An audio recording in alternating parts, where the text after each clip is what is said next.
Mr. Chairman, delegates, friends, and my fellow Americans, thank you from the bottom of my heart.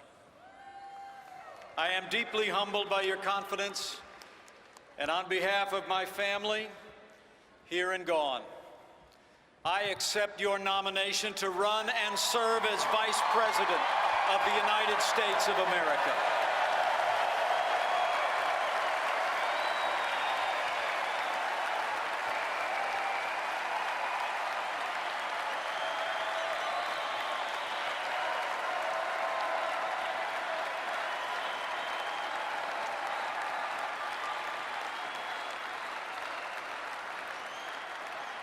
And let me thank Speaker Paul Ryan for that gracious welcome. Paul, you're a true friend and a great American leader. But Paul knows me well, and he knows the introduction I prefer is just a little bit shorter. I'm a Christian, a conservative, and a Republican in that order.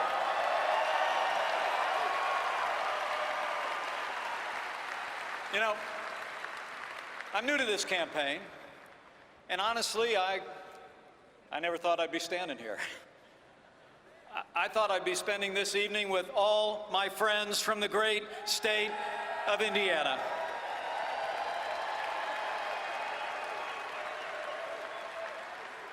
Yet there I was, a few days ago in New York City, with the man who won 37 states, who faced 16 talented opponents and outlasted every one of them, and along the way brought millions of new voters into the Republican Party.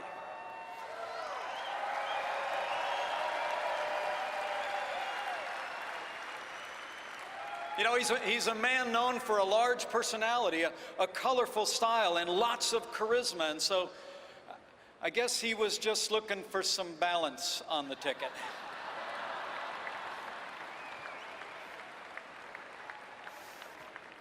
Well, for those of you who don't know me, which is most of you, I grew up on the front row of the American dream.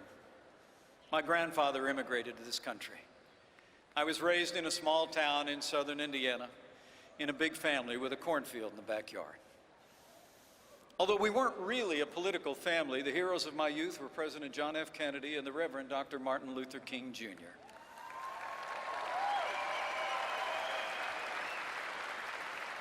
When I was young, I watched my mom and dad build everything that matters: a family, a business, and a good name. I was raised to believe in hard work, in faith, and family. My dad, Ed Pence, was a combat veteran in Korea.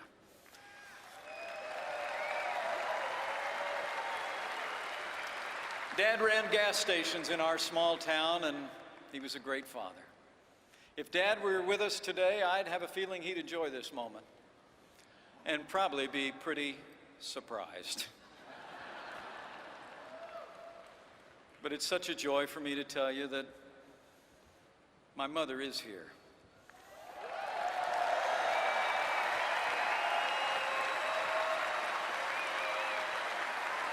Would you join me in welcoming the light of my life, my mom, Nancy?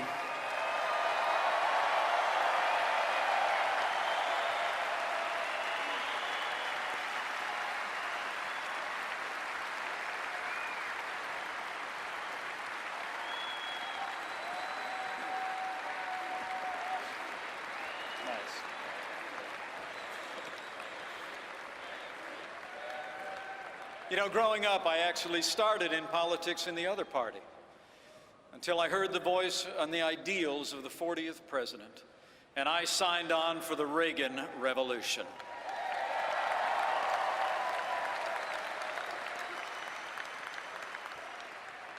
But the best thing that ever happened to me, even counting tonight, is that 31 years ago, I married the girl of my dreams, a school teacher, an artist. She is everything to me. Would you welcome my wonderful wife, Karen Pence?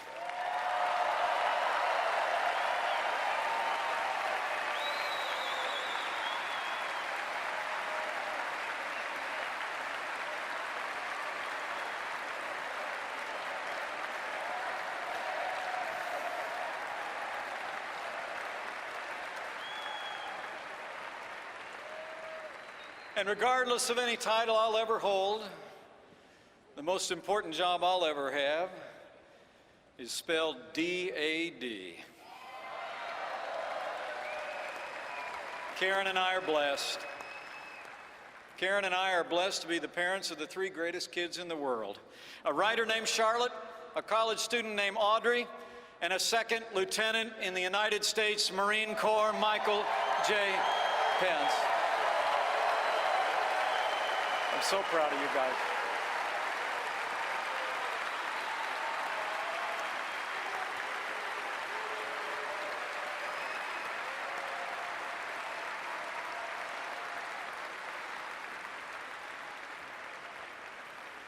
Now, if you know anything about Hoosiers, you know we love to suit up and compete. We play to win. That's why I joined this campaign in a heartbeat.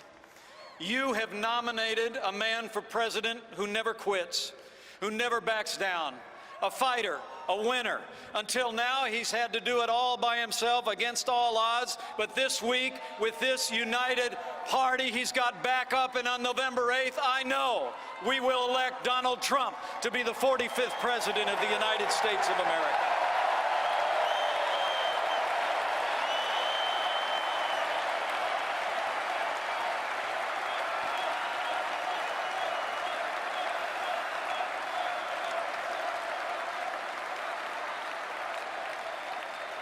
Now, we'll win because we're running on the issues facing this country and because we're leveling with the American people about the stakes and the choice. You know, the American people are tired of being told. They're tired of being told that this is as good as it gets. They're tired of hearing politicians in both parties tell us that we'll get to that tomorrow while we pile a mountain range of debt on our children and our grandchildren. And as Ronald Reagan used to say, they're tired of being told that a little intellectual elite in a far distant capital can plan our lives better for us than we can plan them for ourselves.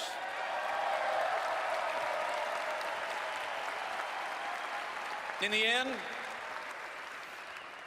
this election comes down to just two names on the ballot, so let's resolve here and now that Hillary Clinton will never become president of the United States of America.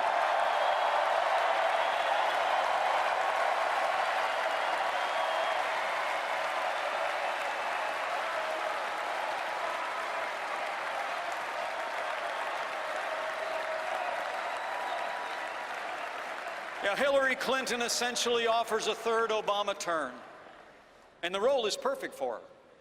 She championed Obamacare because years earlier she had all but invented it. The national debt has nearly doubled in these 8 years, and her only answer is to keep borrowing and spending. And like the president, she thinks the path to a growing economy is more taxes, more regulation, and more government. Now, they tell us this economy is the best that we can do. It's nowhere near the best that we can do. It's just the best that they can do.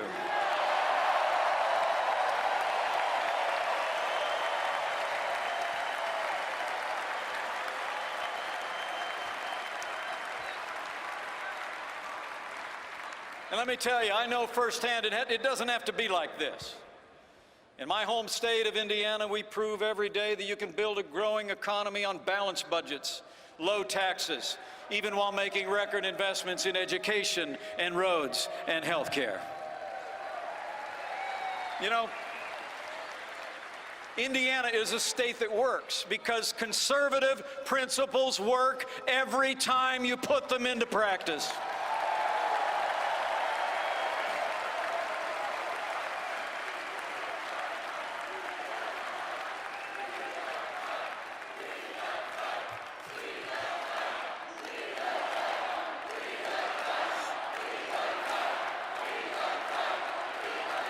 Now today, while the nation suffers under the weight of $19 trillion in a national debt, we in Indiana have a $2 billion surplus, the highest credit rating in the nation, even though we've cut taxes every year since I became governor 4 years ago. We have fewer state employees than when I took office, And businesses large and small have created nearly 150,000 new jobs, and there's more Hoosiers going to work than ever before. That's what you can do with common sense Republican leadership, and that's exactly what the no-nonsense leadership of Donald Trump will bring to the White House.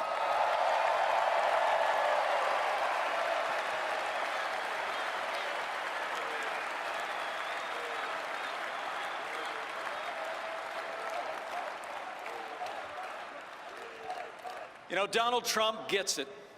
He's the genuine article. He's a doer in a game usually reserved for talkers. And when Donald Trump does his talking, he doesn't tiptoe around the 1,000 new rules of political correctness. He's his own man, distinctly American. And where else would an independent spirit like his find a following than in the land of the free and the home of the brave?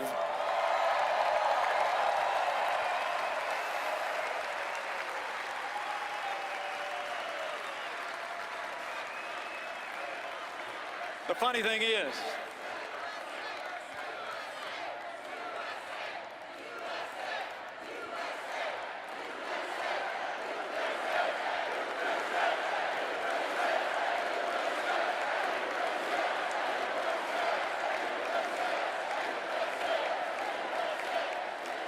the funny thing is, the party in power seems helpless to figure out our nominee.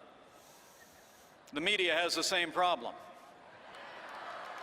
They all keep telling each other that the usual methods will work against him. They keep thinking they've done him in, only to wake up the next morning and find that Donald Trump is still standing and running stronger than ever before. The man just doesn't quit.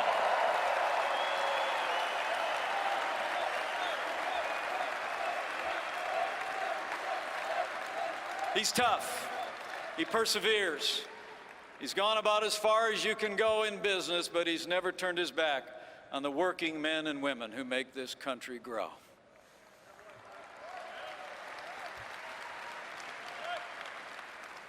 And Donald Trump will never turn his back on those who serve and protect us at home and abroad. You know, it's been a heartbreaking time for the women and men in our law enforcement community. And in this time of great testing for them, let's let them know, here and now, all across this country, we will always stand with those who stand on the thin blue line of law enforcement in America.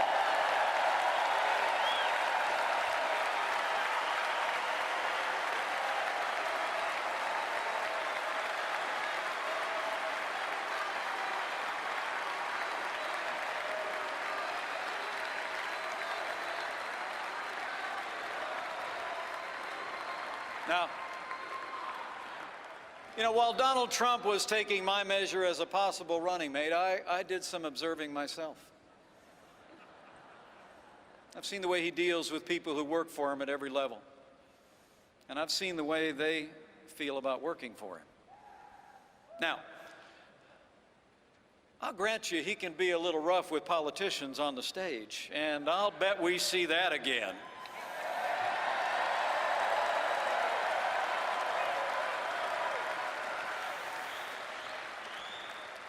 But I've seen this good man up close, his utter lack of pretense, his respect for the people who work for him, and his devotion to his family.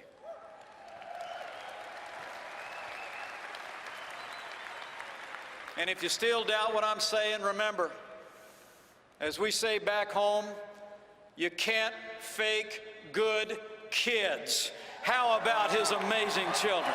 Aren't they something?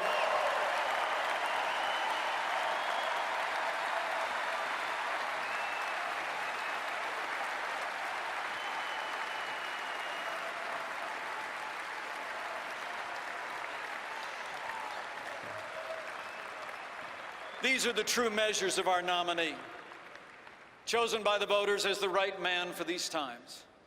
This is the outsider, my running mate, who turned a long-shot campaign into a movement.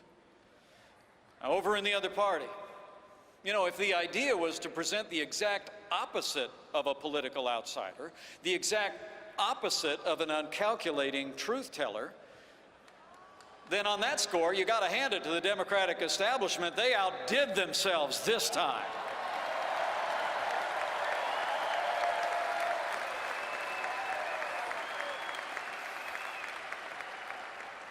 I mean, at the very moment when America is crying out for something new and different, the other party has answered with a stale agenda and the most predictable of names. People in both parties are restless for change, ready to break free of old patterns in Washington. And Democrats are about to anoint someone who represents everything this country is tired of. You know, Hillary Clinton wants a better title, and I would too if I was already America's Secretary of the Status Quo.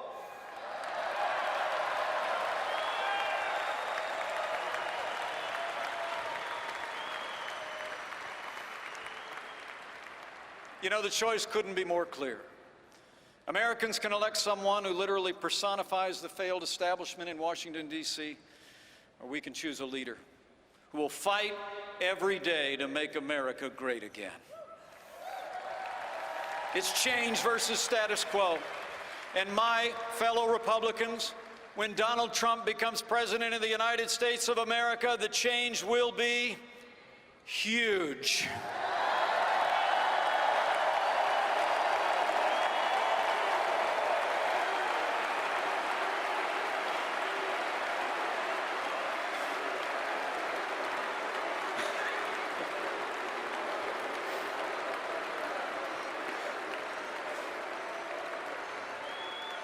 You know, for years we've had fundamental problems in America that get talked to death in Washington, D.C., but they never get solved, and they even get worse. We've seen entire stretches of our country written off by bad economic policies in ways that are deeply unfair to American workers. We've seen relentless mandates from the executive branch. It seems like no aspect of our lives is too small for the present administration to supervise, and no provision of the Constitution is too large for them to ignore.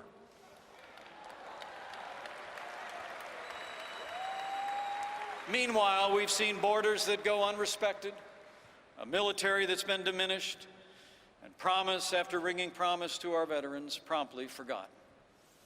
Then Donald Trump came along and started saying what practically everybody was thinking anyway, that our leaders need to be stronger. Under Donald Trump, our deals will be smarter. Our soldiers will have what they need, and our veterans will have what they earned. We will secure our borders, protect our nation. In all this, we will be more serious, and when we do, this nation will start winning again.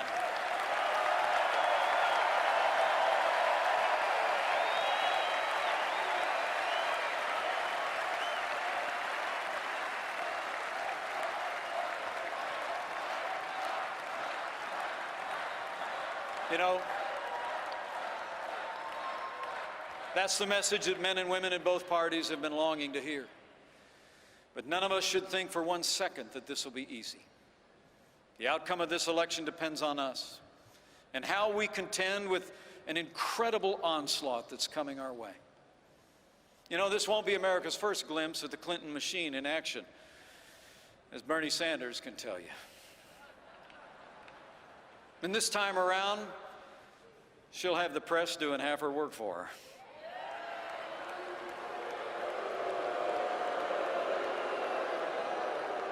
The good news is it won't be nearly enough. Not against a candidate who's captured the attention of the country the way Donald Trump has.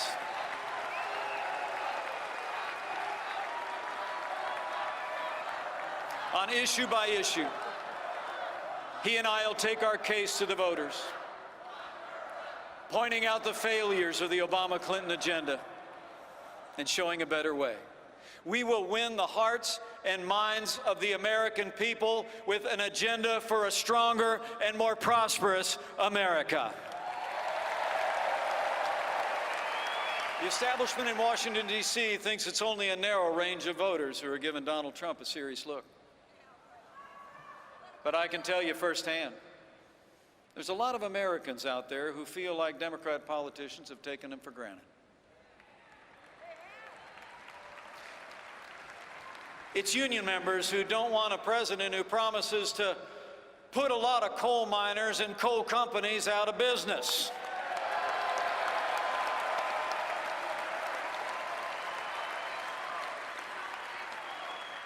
Those miners want an American energy policy, and they know that Donald Trump digs coal.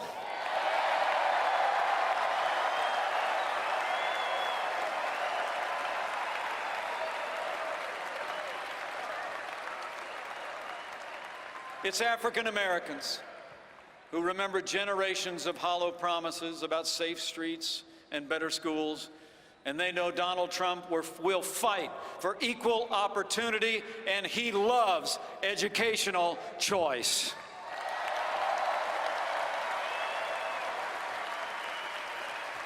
And it's Hispanic Americans who respect the law, want jobs and opportunities for their families, who know that Donald Trump will uphold the law and get this economy moving for every American.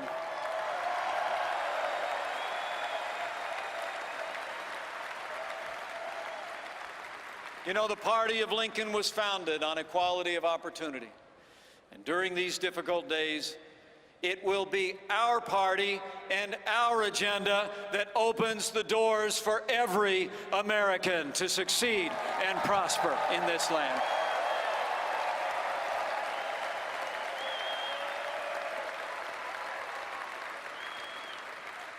You know, in so many ways, the Democratic Party has abandoned those it used to protect.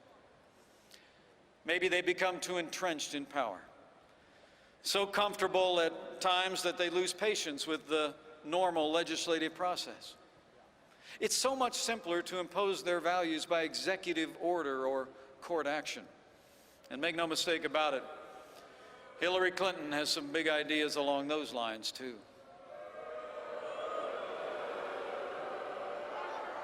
As this election approaches, every American should know that while we're filling the presidency for the next 4 years, this election will define the Supreme Court for the next 40.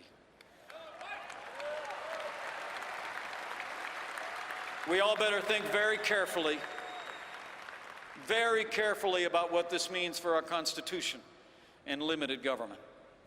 Elect Hillary Clinton, and you better get used to being subject to unelected judges using unaccountable power to take unconstitutional actions. So let me say, for the sake of the rule of law, for the sake of the sanctity of life, for the sake of our Second Amendment,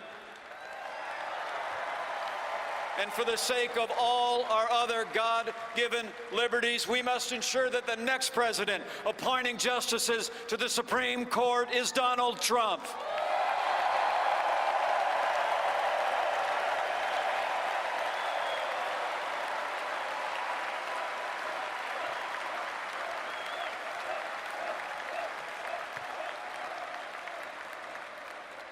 And Hillary Clinton's record on foreign affairs gets even worse. You know, it was Hillary Clinton who helped undo all the gains of the troop surge, a staggering failure of judgment that set ISIS on the loose. It was Hillary Clinton who instigated the president's disastrous agreement with the radical mullahs in Iran. And it was Hillary Clinton who left Americans in harm's way in Benghazi, and after 4 Americans fell, said, "What difference at this point does it make?"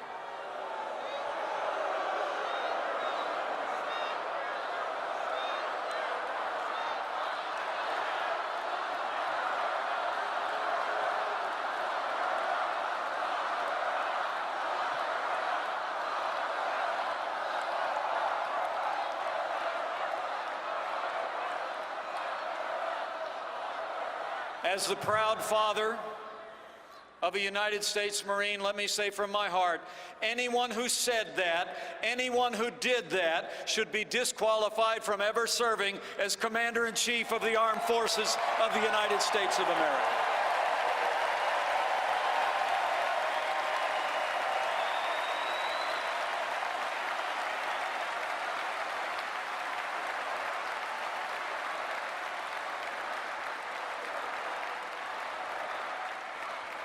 7.5 years of Barack Obama and Hillary Clinton's policies have weakened America's place in the world. Terrorist attacks at home and abroad, grim and heartbreaking scenes from France just a few short days ago, and the attempted coup in Turkey all attest to a world spinning apart. History teaches us that weakness arouses evil. Hillary Clinton and Barack Obama's foreign policy of leading from behind, moving red lines, feigning resets with Russia, and the rise, rule, and reign of ISIS are a testament to this truth of history. We cannot have 4 more years apologizing to our enemies and abandoning our friends.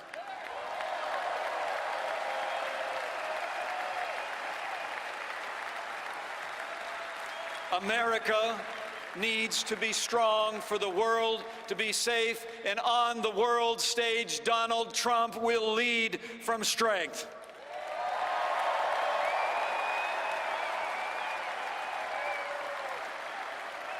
Donald Trump will rebuild our military and stand with our allies. Donald Trump will confront radical Islamic terrorism at its source and destroy the enemies of our freedom.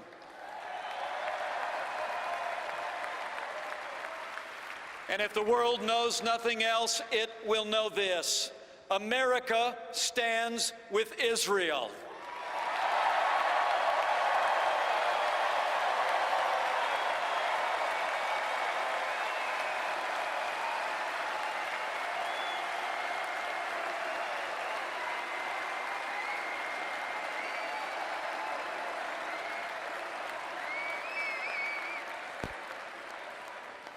You know, if you looked at the calendar this morning, you might have noticed the presidency of Barack Obama ends exactly 6 months from today.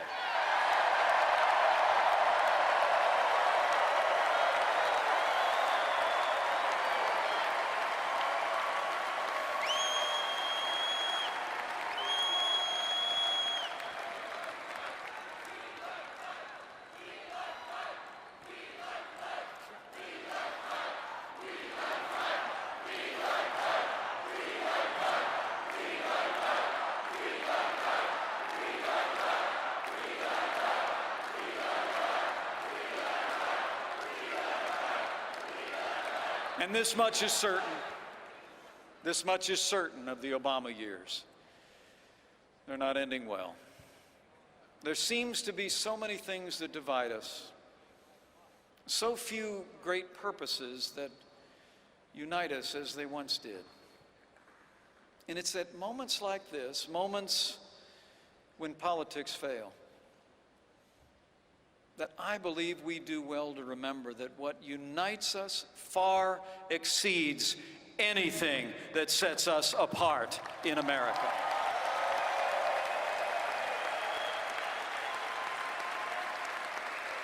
That we are, as we have always been, one nation, under God, indivisible, with liberty and justice for all.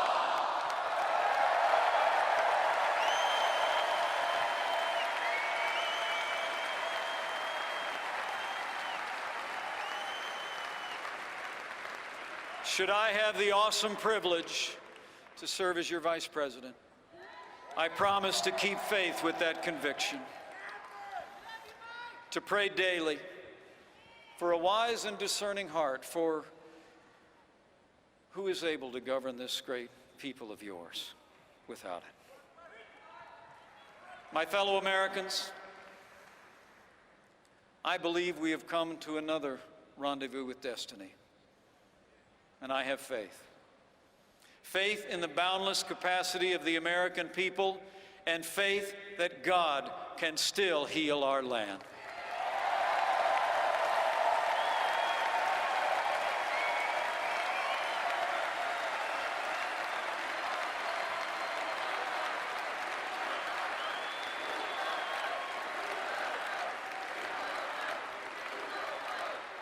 But we have a choice to make.